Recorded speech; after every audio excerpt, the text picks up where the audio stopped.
배터리에 들어가는 한국산 소재 같은 경우에는 글로벌 점유율이 매우 낮습니다. 특히 중국산 소재 비중이 매우 높습니다. 국산화가 매우 필요한 상황이다. 한국산 소재들의 수요가 더욱더 높아질 요인은 충분하다. 테슬라는 왜 LFP를 선택을 한 거예요?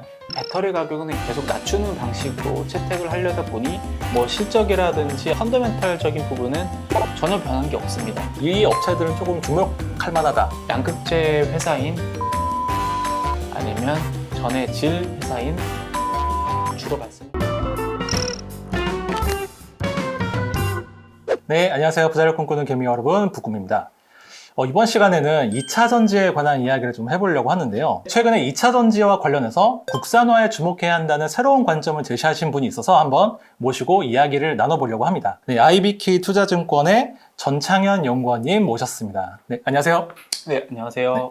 그 연구원님 최근에 쓰신 리포트 제목이 2차 전지 피할 수 없는 소재 국산화 이거였어요. 사실 소재 국산화 하면 2년 전에 그 소부장의 그 이슈가 딱 떠오르잖아요. 그때는 이제 반도체가 이슈였고, 그때 뭐 일본의 경제 보복 뭐 이런 거 좀 겹치면서 소부장 기업들이 굉장히 주목을 받으면서 주가도 많이 올랐던. 그러니까 그런 추억이 있어서 이 2차 전지 소재에도 이런 국산화 이슈가 과연 있을까? 일단은 요새 최근에 업황부터 간단하게 말씀을 드리면 아시겠지만 글로벌리 이제 전기차 그리고 이 탑재 판매량이 연일 최고치를 경신하고 있습니다. 그래서 전기차 침투율 같은 경우에는 작년에 4% 수준에서 현재 8% 수준에 이를 것으로 전망이 되고 있는 것처럼 이제 전기차 그리고 배터리 시장은 가파르게 커지는데요. 한국의 배터리 회사들도 역시나 잘 하고 있어요. 그래서 국내 3사의 배터리 합산 점유율이 올해 기준으로 26% 정도가 예상이 되고 23년, 25년 갈수록 많게는 3분의 1 가까이 전체 시장을 한국의 배터리 3사가 점유할 것으로 예상이 되고 있는데요. 근데 문제점은 이렇게 한국의 배터리는 높은 점유율을 갖고 있는데 그 배터리에 들어가는 한국산 소재 같은 경우에는 글로벌 점유율이 매우 낮습니다. 배터리에 들어간 한국산 소재 점유율은 14% 수준이에요. 소재별로 말씀을 드리면 양극재 같은 경우에는 26% 수준으로 어느 정도 국산화율이 일어나고 있는데 뭐 음극재라든지 전해액 같은 경우에는 10%도 안 되기 때문에 국산화가 매우 필요한 상황이다. 일단은 글로벌리 배터리 소재 시장 같은 경우에는 현재 중국이 전체 시장에서 60%를 이상을 차지하고 있기 때문에 물량면에서 중국이 선도하고 있고 또 일본 같은 경우에는 그 다음인 22% 수준을 점유하고 있는데 기술력으로 무장을 해서 하이엔드 시장 중심으로 많이 진출해 있는 상황이에요. 그래서 역시나 한국의 배터리 회사들 또한 특히 중국산 소재 비중이 매우 높습니다. 중국산 소재 대신 빨리 이제 국산 소재를 이제 써야 되는 그런 과제가 좀 시급한 상황인 거네요. 네, 맞습니다. 그래서 서두에서 말씀 주신 것처럼 이게 반도체 시장에서도 소부장 때 그 일본의 수출 규제 때문에 매우 공급의 밸류체인상 불확실성이 커졌었잖아요. 마찬가지로 배터리 같은 경우도 똑같습니다. 대중국 의존도를 완화시켜야 된다는 점에서 좀 어느 정도 국산화가 일어날 요인이 있다고 보고 있고요. 최근 전기차 시장이 더 성장하면서 더 긴 주행거리 그리고 더 빠른 충전 속도 그 다음에 더 안전한 품질의 배터리 제품이 더욱 중요해지고 있는데 관련해서 이러한 성능을 올릴 수 있는 프리미엄 소재들 같은 경우에는 중국 기업들보다 한국 기업들이 어느 정도 경쟁력이 있기 때문에 관련해서 역시나 국산화가 일어날 요인은 충분하다고 보고 있고 미중 분쟁에 따른 정치적 리스크가 있습니다. 아시겠지만 트럼프에 이어서 오히려 바이든 때 미국하고 중국 사이가 더 안 좋아진 느낌이에요. 미국 시장 같은 경우는 현재 중국 기업들이 진출이 어렵습니다. 때문에 현지에 공장을 짓지 못하는 중국산 기업들보다는 비교적 그래도 한국 기업들과 많은 긴밀한 관계를 유지하고 있고 현지에 공장을 지을 수 있는 한국산 소재들의 수요가 더욱더 높아질 요인은 충분하다고 보는. 알겠습니다. 그러면 이제 앞으로 국산화가 필요한 배터리 소재에 어떤 것이 있는지 한번 차근차근 살펴보려고 하는데요. 일단은 그 배터리의 4대 소재 하면은 양극재, 음극재, 전해액, 분리막 이렇게 4가지가 있는 거잖아요. 최근에 뭐 테슬라가 LFP 뭐 이런 얘기 나오고 좀 그래서 양극재가 도대체 뭐고 이게 어떤 역할을 하는지 일단은 이게 좀 궁금해요. 양극재 같은 경우에는 이제 다들 아시겠지만 배터리의 플러스극, 양극을 구성하는 물질이고요. 이 양극재의 종류 같은 경우에는 그 원재료인 이제 비철금속인 니켈, 코발트, 망간, 알루미늄 등을 어떤 비중으로 혹은 어떤 구조로 배합시키느냐에 따라서 그 성능과 스펙이 매우 다른데요. 배터리 회사들은 이제 저마다 이제 최적의 성능을 뽑아낼 수 있는 이 레시피가 있기 때문에 다양한 양극재를 채택을 하고 있습니다. 그런데 간단하게 말씀드리면 주로 한국 업체들 같은 경우에는 NCM, 니켈, 코발트, 망간 양극재 혹은 NCA, 니켈, 코발트, 알루미늄 양극재를 주로 채용을 하고 있고요. 중국 업체들 같은 경우에는 가격 경쟁력이 좋은 LFP, 리튬 인산 철 양극재를 주로 채용하고 있습니다. 그 두 가지 차이가 어떻게 돼요? 가장 큰 차이는 에너지 밀도하고 가격인데요. 배터리의 주행 거리를 향상시키려면 일단 에너지 밀도가 높아야 되는데요. 한국 업체들이 많이 만들고 있는 이 NCM, NCA 같은 삼원계는 에너지 밀도가 높아서 주행 거리를 향상시키는데 매우 큰 도움이 됩니다. 하지만 역시나 좋은 제품은 가격이 비싸요. 반면에 LFP 같은 경우에는 에너지 밀도 같은 경우에는 기존의 삼원계보다는 매우 낮습니다. 하지만 반면에 대신 원재료가 이제 철을 많이 포함하고 있기 때문에 철은 세계에서 가장 많이 풍부한 자원이거든요. 값이 싸고. 근데 또 이 업계에서는 이 삼원계가 화재 위험성이 있다. 일단은 배터리에 대해서 아셔야 되는 게 기본적으로 리튬이온 배터리는 액체 전해액이 들어가 있습니다. 그러면 기본적으로 액체 베이스의 이 전해액을 LFP가 됐든 NCM 배터리가 됐든 갖고 있기 때문에 화재 위험성, 즉 가연성은 당연히 뛸 수밖에 없는 형태고요. 단지 어느 정도 금속 중에 반응성이 높은 니켈 함량이 혹은 코발트 함량이 LFP 배터리는 조금 적기 때문에 그 안에서 살짝 화재 위험성이 낮을 수는 있습니다. 저는 이제 한 가지 궁금한 게 네. 연구원님께서 아까 말씀하셨던 이제 배터리 소재 국산화가 이제 필요한 이유 세 가지 중에 하나가 이제 세계적으로는 이제 프리미엄 시장이 이제 열릴 것이다. 네. 그럼 그 프리미엄이라고 하면 이제 삼원계 배터리를 얘기를 하는 거잖아요. 테슬라는 왜 LFP를 선택을 한 거예요? 이게 기본적으로 사실 모든 자동차 OEM이 맞겠지만 판매 가격은 올리면서 원가를 낮추면서 마진을 높이는 게 기본적인 목표잖아요. 테슬라 입장에서도 소비자들한테 넘어가는 판가는 계속 최근에도 올렸고요. 올리면서 이제 원가에 해당하는 배터리 가격은 계속 낮추는 방식으로 채택을 하려다 보니 LFP 배터리를 이제 비교적 엔트리 레벨인 스탠다드 레인지 모델에서 이제 채용을 확대하고 있다. 테슬라 같은 경우에는 적어도 타 OEM 대비해서는 이 소프트웨어 기술력이 좋기 때문에 비교적 이 하드웨어 열의를 더 높은 이 소프트웨어 기술력을 통해서 좀 커버하는 측면에서 LFP를 채용을 가능하다라고 말은 했지만 기본적으로 LFP 배터리는 뭐 CTP 기술이나 셀2 샤시 기술 등 여러 가지 차세대 기술을 다 도입하더라도 주행거리를 400km를 넘기기가 어렵습니다. 엔트리 레벨에서는 제한적으로 채용이 될 수 있지만 이제 소비자들이 실제 많이 사용하게 되는 그 플래그십 모델이나 그 위에 상위 세그멘트에서는 이제 LFP 배터리가 이제 침투하는데 매우 큰 한계가 있을 것이라고 보고 있습니다. LFP를 채택을 하더라도 나머지 모델에서의 이제 삼원계 배터리를 채용을 한다고 했을 때 그 네. 비중이 뭐 앞으로 크게 줄어들거나 그러지는 않을 것 같다. 네, 맞습니다. LFP 배터리는 중국 업체들이 만들고 있잖아요. 네. 그래서 전략적으로 이 배터리를 채택을 한 거다. 네. 이런 얘기도 어느 정도 일리가 있어요. 왜냐하면 테슬라의 이제 생산량 같은 경우에는 크게 미국 공장과 그 다음에 중국의 상해 공장이 있는데요.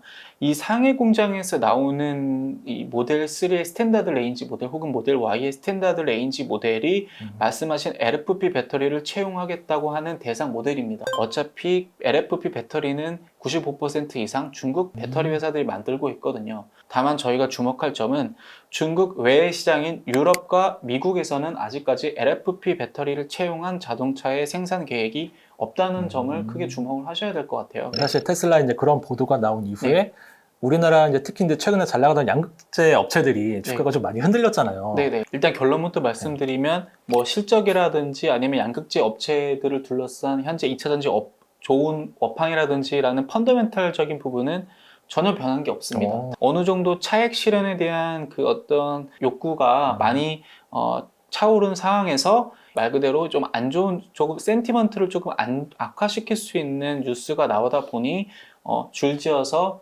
이제 어떻게 차익 실현이 나왔다고 보고 있고 LFP가 타겟으로 하는 시장과 한국의 양극재 회사들이 주로 타겟으로 하는 하이니켈 시장은 전혀 다른 양극단에 있는 세그먼트이기 때문에 펀더멘탈적으로 그렇게 크게 훼손될 요인은 전혀 없는 것으로 확인을 하고 있습니다. 또 이제 한편에서는 이제 테슬라가 LFP 비중 늘린다고 하니까 혹시 우리나라에서도 LFP 하는 업체들이 있는 거 아니야? 하고서 조금 하게 찾아보려는 그런 움직임들이 좀 있는 것 같기도 한데 사실 저도 구체적으로 확인은 못 해봤지만 뭐 어떤 테마주들이 성행을 하는 것도 같아요. 그런데 제가 알기로는 LFP와 관련된 양극재를 현재 양산하는 국내 업체는 없고요.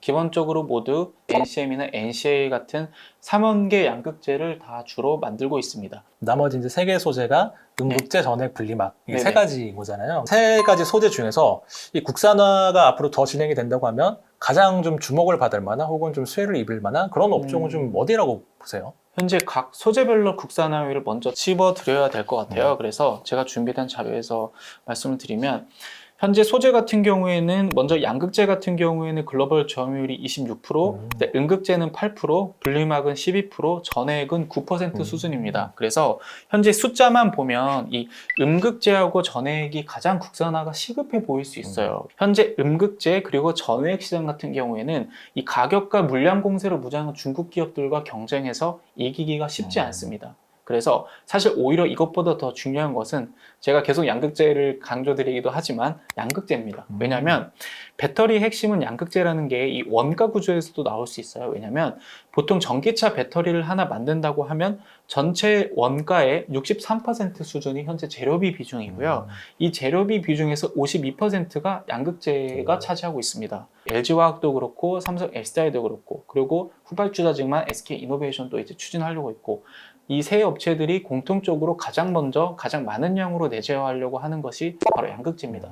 더욱더 앞으로 더 국산화 쪽으로 더 협력이 기대되는 소재라고 판단을 하고 있습니다. 이 업체들은 조금 주목할 만하다 하고 있는 업체들 한 두세 군데 정도만 꼽아주신다면 최근에 2차전지 소재 업종들이 많이 올랐어요. 그쵸. 근데 정말 너나 할 거 없이 올랐습니다. 그래서 사실 저는 이제 좀 기업별로 옥석 가리기가 필요한 상황이라고 생각을 해요. 그리고 그런 옥석 가리의 기준이 되는 건 중장기적으로 이익이 더 올라갈 수 있고 시장에서 평가를 받고 있는 그 주가의 멀티플이 조금 더 상향될 수 있는 기업을 위주로 추천을 드리는데 관련해서는 양극재 회사인 뭐 LNF나 아니면 전의 질 회사인 첨보를 주로 말씀을 드리고 있어요. LNF 같은 경우에는 먼저 하이니켈 양극재를 주로 많이 만들고 있는데 기술적으로 혜자를 갖고 있습니다. 그래서 타 양극재 회사들이 쉽게 이 시장을 넘어올 수 없는 어떤 하이니켈 기술력이라든지 그런 품질 기반의 시장의 혜자가 일단 구축이 되어 있고 그 혜자를 기반으로 해서 한국의 뭐 LG라든지 SK라든지 삼성이라든지 이 3사 향으로 이제 꾸준하게 협력을 확대하고 인정을 받고 있기 때문에 마찬가지로 첨보 같은 경우에도 첨보는 특수 전해질을 만드는 회사인데 일반 범용 전해질과 특수 전해질은 기술적으로 차이가 있습니다. 최근에 첨보를 둘러싼 매우 중요한 어떤 시황 중에 하나는 기존의 첨보는 특수 전해질로서 기존의 범용 전해질의 대체제인 형태를 시장에서 포지셔닝을 하고 있었는데 최근에 리튬 가격이 많이 오르면서 관련돼서 기존 전해질 가격이 폭등을 했습니다. 그래서 첨보가 만들고 있는 특수 전해질과의 가격 갭이 줄어들었어요. 그러면 이게 무슨 뜻이냐면 가격은 비슷한데 첨보가 만드는 전해질이 더 높은 성능을 갖고 있는 거죠. 마지막으로 두 기업 모두 밸류에이션 그 PER 멀티플로 봤을 때 타 소재 대비해서는 어느 정도 매력적인 비교적 저평가 국면에 있다고 보고 있기 때문에 이익의 증가가 꾸준하게 가능하고 멀티플의 아직도 상향의 업사이드가 더욱더 가장 높이 기대되는 종목이다. 최근에 2차전지 소재 관련한 기업들이 많이 올랐다가 네. 조금 조정 중인 거잖아요. 사실 펀더멘탈은 변한 게 없어요. 보통 주식이라는 건 6개월 정도 그 앞을 선행하는데요. 통상 4분기는 전기차 판매량이 극대화되는 성수기예요. 특히 유럽의 그 자동차 OEM들이 탄소 배출 규제를 맞추기 위해서 더욱더 4분기 때 전기차 판매량을 풀인 판매하는 경향이 있고 역시나 한국의 배터리 회사들이 유럽향 매출 비중이 높기 때문에 한국의 배터리 회사들도 실적이 좋을 거고 아무래도 최근에 그 주가가 많이 오르기도 했고 그 수급이 다시 뭐 반도체가 됐든 아니면 최근에 많이 논의가 되고 있는 메타버스나 NFT 혹은 게임이 됐든 수급이 빠지는 상황이에요. 그래서 수급적인 이슈 외에는 음. 사실 그 주가가 빠진 것에 대해서 명확하거나 아니면 큰 이유는 크게 관측은 되고 있지 않습니다. 아, 지금이 기회다. 뭐 오히려 좋아? 네, 맞습니다. 오히려 주가가 떨어졌을 때 네. 매수의 기회로 삼는 것을 저는 더욱더 추천을 드리고는 있습니다. 네, 알겠습니다.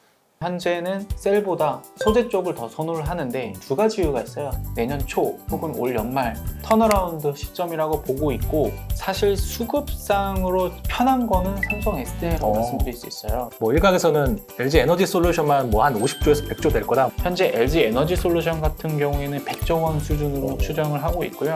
SK 온 같은 경우에는 수준으로 추정을 하고 있습니다.